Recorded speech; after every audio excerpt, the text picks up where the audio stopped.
I'm Jeff Altman, the Big Game Hunter, and I coach people and organizations to play big. Most of my work is in career coaching, leadership coaching, and the like. And I've worked with talent at very senior levels, helping to reposition. And today's show is really about being more effective negotiating at an executive level, in the C-suite, high-level positions, because things have become a little complicated as firms are sorting out how to do things in this new climate where in some jurisdictions, in some locations, you can no longer ask about a person's salary. Think about it for a second. The habit for years is an employer says, so tell me about what you're currently earning.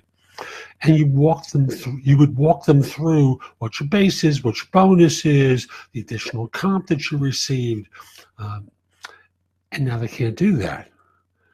So whether you're in one of those locations or not, I wanted to offer some perspective on some things that you ought to do and things that you shouldn't do as part of the negotiation.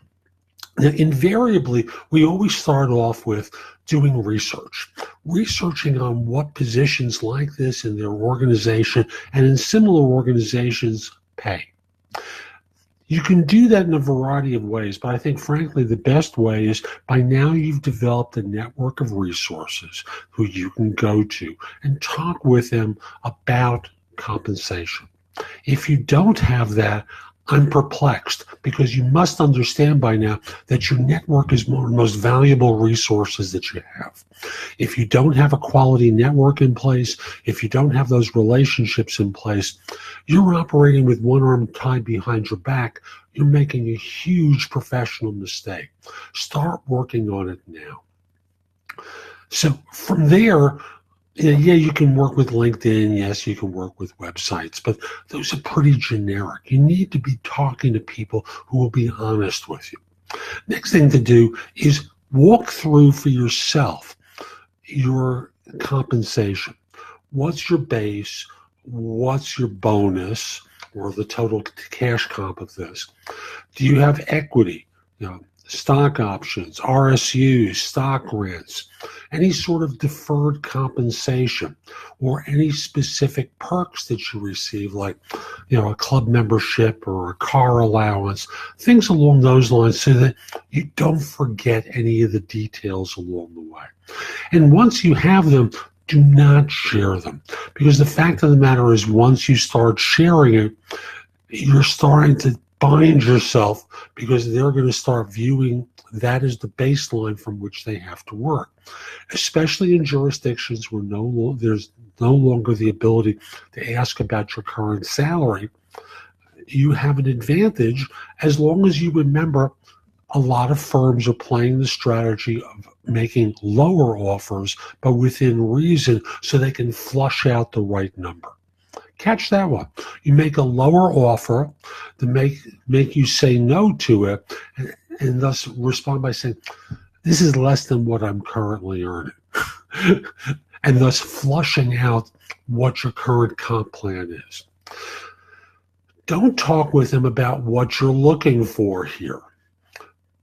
Do figure out what comp is like in your target industry and enroll. And lastly, once they make the offer, even if it's pretty close, don't say yes to the first offer. Be prepared to negotiate. Now, one of the things I would say is turn around and respond by saying, the offer is interesting. Assume that if we get into a negotiation here, I'm not putting anything at risk. And if they say, yes, you are, there's a message in that. Do you always want to be dealt with like you're a hostage? Because that's really what they're doing. They're treating you like a hostage that they can manipulate, maneuver, and demand. Think about it. Is that the way that you want to be dealt with professionally? And I would respond by saying, I'm a little confused by this response. Why is it that Well, let me just simply say, why is it that I'm not able to negotiate here? What's the threat to this organization if I turn around and say, this is less than what I'm currently earning, or less than what I believe this position pays at this firm, that firm, this firm, that firm. And you're saying that there's a risk in my negotiation. Why is that? Could you explain that to me and make them defend the behavior to you? That will disarm them a little bit. And again, I'm going to remind you of a movie line. Remember, this is business. It's not personal.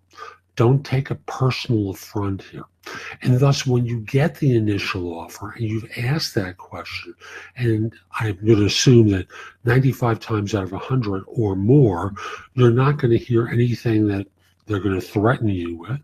You have a sense of where you can negotiate because you have a sense of their first offer. You have the perks and the incentive plan that you currently receive with a perspective. Depending upon your seniority, you could talk about severance in case there's a sale, a non-compete, and what restrictions exist. If they say severance, why are you looking at severance? There are immature organizations that conduct themselves that way. I'd simply say, the fact of the matter is the firm could be sold in 1 year, 6 months, 5 years, and I want to make sure that I'm protected because it will take a long time for me to get repositioned. So I also want to discuss severance plans with you should that occur. So lots of different areas, but it all comes down to when you get the offer, you're confirming that there's no risk there.